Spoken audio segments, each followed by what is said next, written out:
Hello, my name is Asha.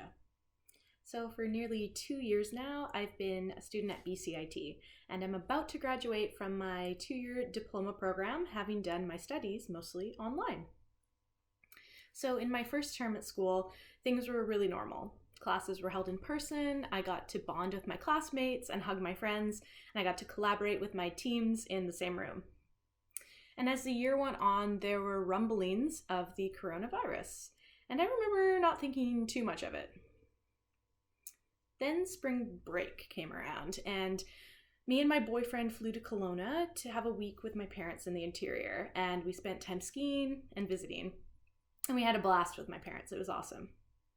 And on Friday, March 13th, 2020, Friday the 13th, I gave my parents big hugs, and then we boarded a flight home to Vancouver.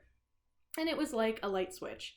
Things really started to change. We heard the next day that all flights were being canceled, and my sister was planning a trip shortly after, and her plans were all wiped. And it really sucked, and we cut it really close.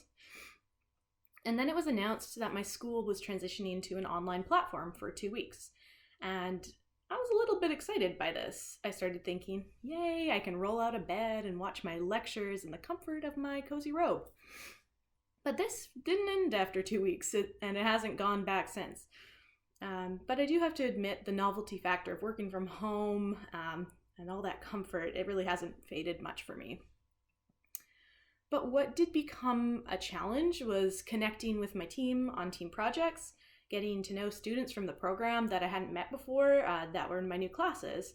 And the hardest part was missing out on in-person experiences of some big program-specific events that students from years prior had really spoken so highly of.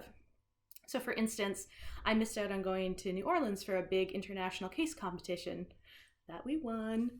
And it was held on Zoom. And being on Zoom at conferences and networking events is really not the same. And the inevitable technical hiccups can be a real buzzkill. But I have learned that I can work from home and I am adaptable. And I find aspects of working at home to be actually kind of enjoyable.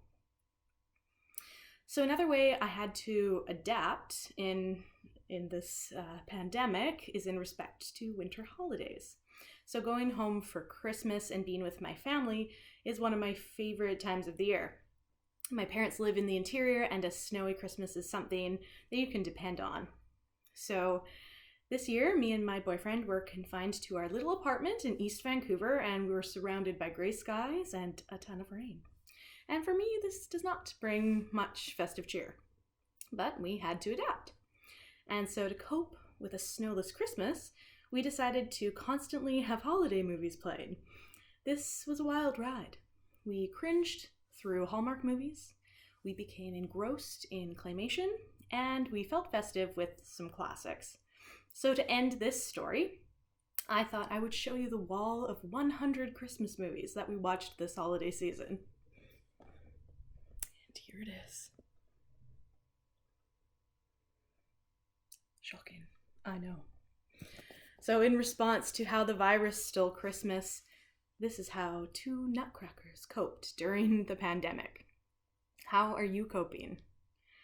Stay well and be safe, be kind, and be calm.